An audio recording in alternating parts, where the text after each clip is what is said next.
सिंह और आप देख रहे हैं नेक्स्ट 9 न्यूज। जिस तरीके से कैसरगंज सीट एक हॉट सीट के रूप में सामने आ रही थी, अब कैसरगंज सीट पर कहीं ना कहीं बड़ा खुलासा हो गया। जी हां, आपको बता दें करण भूषण सिंह कहीं ना कहीं जीत दर्ज करते हुए दिखाई दे रहे हैं। वहीं पर सपा पार्टी के जो प्रत्याशी हैं भगत राम, वो बहुत सारे वोटों से पीछे चल रहे हैं। वैसे में माना जा रहा लगभग ये जो आंकड़ा है वो 50,000 से ज्यादा का है। अब ऐसे में अगर वो हार जाते हैं तो कहीं ना कहीं सपा पार्टी को कैसरगंज सीट से बड़ा झटका लग सकता है। लेकिन वहीं बृजभूषण शरण सिंह का जो मामला निकल कर आ रहा था, करण भूषण की जीत दर्ज हो जाती है तो कहीं ना कहीं बृजभूषण शरण सिंह का अगला कदम क्या होगा, क्योंकि लगातार आप देखेंगे महिला यौन उत्पीड़न मामले में बृजभूषण शरण सिंह की जो नैया थी वो डगमगाती हुई नजर आई। इसलिए भारतीय जनता पार्टी उनका टिकट काट देती है और उनके बेटे को टिकट पकड़ा देती है। लेकिन उनके बेटे जिस तरीके से कार एक्सीडेंट को लेकर चर्चा में आ गए, माना जा रहा था कि अगर वहां से वो चुनाव जीत भी जाते हैं तो इस बार हो सकता है कि वहां पर उपचुनाव की स्थिति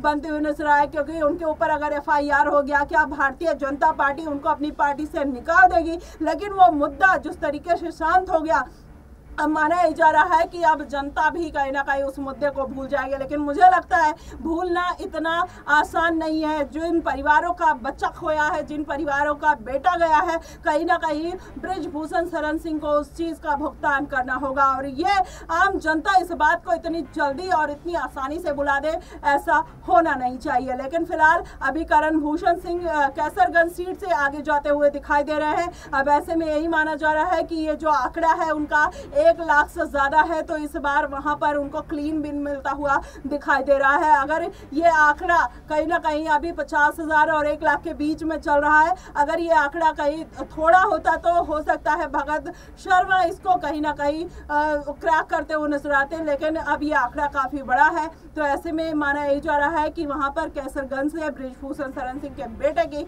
जीत तय है। लेकिन क्या जीत मिलने के बाद जनता उनको स्वीकार कर पाएगी या नहीं, इस पर भी बड़ा सवाल खड़ा होता है। क्योंकि जिस तरीके का अपराध है, 2 लोगों की जान चली गई, 2 लोग जिंदगी और मौत के बीच जूझ रहे हैं। ऐसे में माना यही जा रहा है कि इसका असर कहीं ना कहीं उनके बेटे और उनके बेटे की राजनीति पर जरूर पड़ने वाला है। इस बार के लोकसभा चुनाव में 5वें चरण में मतदान हो गए थे। ये पूरा इंसिडेंट चुनाव के बाद हुआ। अगर ये इंसिडेंट चुनाव से पहले होता तो जाहिर तौर पर इस बार इसका खामियाजा करण भूषण को देखने को मिल जाता है और जनता कहीं ना कहीं उनको नकारते हुए नजर आती। लेकिन ये चुनाव पहले हो चुके थे, जिसकी वजह से कहीं ना कहीं ये क्लियर विन बृजभूषण शरण सिंह और उनके बेटे को मिलता हुआ नजर आ रहा है। लेकिन क्या आप मुझे कमेंट सेक्शन में ज़रूर बताइएगा कि अगर करण भूषण सिंह चुनाव जीत भी जाते हैं तो क्या जनता उनको स्वीकार कर पाएगी या नहीं, आप हमें ज़रूर बताइएगा। फिलहाल के लिए बस इतना ही। देश और दुनिया की तमाम खबरों के लिए हमारे साथ बने रहिएगा नेक्स्ट 9 न्यूज़ पर।